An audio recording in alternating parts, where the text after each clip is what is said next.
Olá, gente, tudo bem? Eu fui desafiado pelo meu amigo, meu irmão de Brasília, Enaildo Viana, a falar sobre o momento político do Brasil. Ele me ligou e disse assim: professor, com mais de 20 anos aí de palestras pelo Brasil, com mais de 600 mil alunos, os teus alunos precisam saber qual a tua opinião sobre o que nós estamos vivendo agora. Então vamos lá. Eu acho que quem tem mais de 50 anos, que é o meu caso, tem a obrigação de passar para os nossos jovens o que realmente nós vivemos na nossa infância, na nossa adolescência. Tá?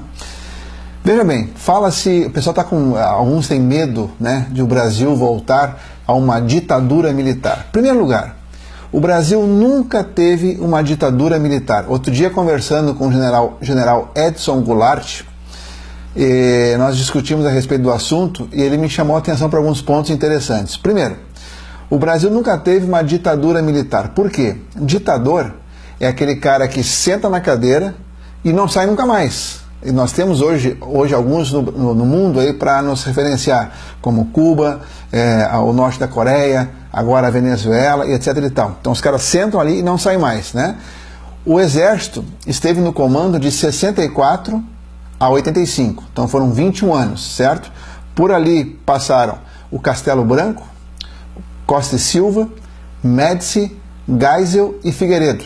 5 presidentes em 21 anos. Na média, então, 4 anos, que é o que prevê a Constituição. Então, não teve ditadura militar, porque conforme passava o período previsto, o cara saía da cadeira e sentava outro. Ok.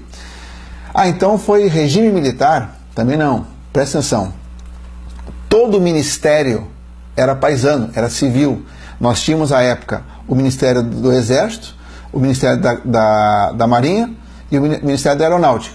O resto eram paisanos, eram civis que estavam nos ministérios. O que nós tivemos, sim, no Brasil foi uma gestão, uma administração militar que, se os empresários tivessem o mesmo caminho, o Brasil estaria hoje muito melhor. O que é uma administração militar? É organização. Por exemplo, se eu vou fazer uma palestra, eventualmente eu faço palestra para o Exército, para a Marinha, para a Aeronáutica, eu tenho algumas certezas quando isso vai acontecer. Por exemplo, quando eu chegar no aeroporto, com certeza a viatura estará ali me esperando já no horário previsto. Militar cumpre horário. A Lúcia, indo junto comigo, ela sabe que se nós vamos atender as forças, ela não vai carregar nunca uma mala, porque o militar é gentil, ele respeita as mulheres, né, e vai lá e carrega a mala, abre a porta da viatura para ela entrar, etc e tal. O horário previsto para o evento vai iniciar e vai terminar na hora certa. Militar cumpre horário. Dentro de um quartel, se eu passar por 15 jovens, nossos soldados, os 15 vão virar na minha direção e vão me dar bom dia, boa tarde, boa noite. Militar ensina educação, militar aprende educação no trato com as pessoas, né? Todo mundo sabe que eu falo muito sobre pais e filhos e sabe que eu sempre recebo muitos elogios com relação a como meus filhos foram criados. E um detalhe, eu os criei numa administração, vamos falar então aqui de regime militar, pronto, para o pessoal se satisfazer, regime militar. Foi assim que eu criei meus filhos. Nunca bati nos dois, nunca os coloquei de castigo, mas eu usei muito frases que eu aprendi no Exército para criá-los. Por exemplo, quer ver? Eu anotei aqui, ó, para não esquecer de nenhuma delas. O preço da liberdade é a eterna vigília. Então, quer que teu filho esteja sempre em condições, esteja sempre de olho, esteja sempre acompanhando, esteja sempre orientando. Baseado nessa frase, eu estou sempre colado nos meus filhos e vem dando certo. A tropa é espelho do guia. Opa, se eu sou o guia, a minha tropa são meus filhos. Eu sou o líder, eles são os liderados. Então, eles farão tudo o que eu fizer. E é assim criar filhos. Tu faz, eles copiam. Eles copiam a tua igreja, eles copiam o teu time de futebol, eles copiam a língua que tu fala, eles copiam o teu jeito de caminhar, eles copiam tudo. Então, a tropa é espelho do guia, diz que faça o correto e os teus filhos te copiarão dentro do correto. Aí fica fácil viver assim. Aqui em casa nós temos escala de serviço. Como assim? Normalmente a gente vê as famílias brigando, os filhos brigando. Ah, quem lava a louça é tu, quem lava a louça sou eu. Aliás, é tu, não, foi eu que lavei ontem e hoje tem mais panela, aquela briga toda. Aqui em casa nós temos escala de serviço. Dias ímpares, quem é que lava a louça? A Paulinha. Dias pares, quem lava a louça? O Márcio. Pronto, não tem discussão. Havendo um acordo, não tem discussão. É só planejar, organização. Isso é coisa de milico, tá? Parceiros dividem as coisas. Só quem já foi para o campo, só quem já viveu ali com outros militares, a experiência de ir para o campo e ficar lá 3, 4, 5 dias sem comer nada, ali a gente aprende, por exemplo, que um biscoito pode ser dividido por 5 pessoas. Então aqui em casa nós temos, meus filhos aprendem desde pequeno isso, parceiros dividem as coisas. Então se há na geladeira um pedaço de pudim, estamos só nós 4 em casa, ninguém vai lá e vai comer o pudim inteiro. Vai lá, divide por 4, pega a quarta parte e dá a chance para que os outros comam também, porque parceiros dividem as coisas. Aprendi isso dentro do exército, né? Missão dada é missão cumprida. Isso é a frase militar que os paisanos mais conhecem, né? Então é assim, vai fazer, faz bem feito, faz a tempo, né? Eu lembro da minha adolescência, e quem tem mais de 50 anos precisa contar isso para os jovens. Na minha adolescência, que foi ali entre os anos 70 e 80, dentro da ditadura militar, eu estudei em escola pública. Eu tinha médico diariamente dentro da escola. Eu tinha dentista diariamente. Aliás, as minhas obturações que eu tenho até hoje foram feitas dentro da escola pública na época da ditadura militar, certo?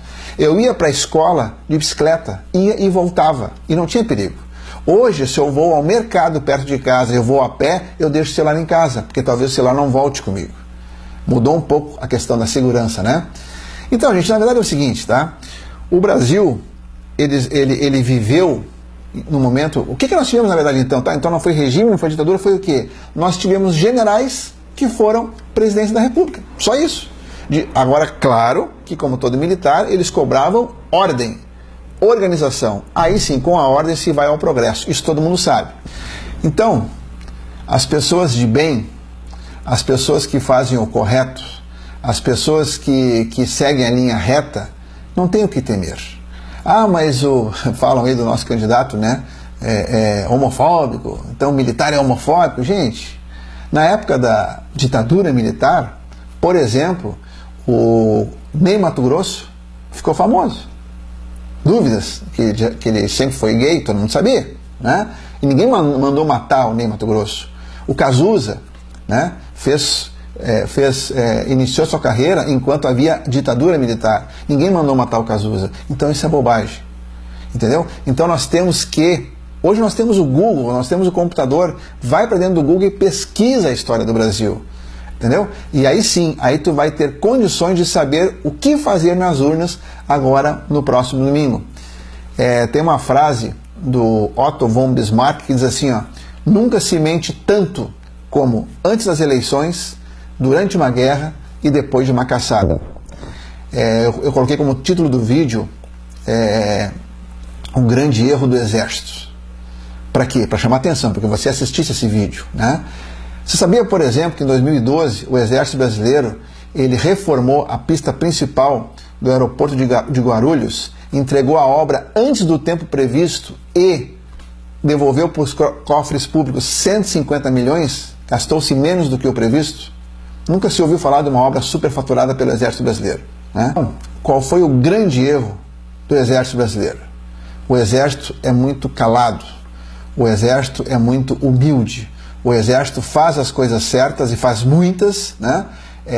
Como, por exemplo, nós temos a Operação Pipa no Nordeste, que o Exército leva água para os nossos irmãos durante o período de seca. Então o erro do Exército é o seguinte: ele é muito quieto, ele é muito humilde, ele é muito simples. Ele faz, mas não fala o que faz. Ele tem que expor mais as suas façanhas, porque se tu não fala que tu é bom, os outros dizem que tu é ruim, e as pessoas acreditam. Vamos lá, vamos erguer o nosso Brasil a partir do dia 28 nas urnas. Tamo juntos. Brasil acima de tudo, Deus acima de todos.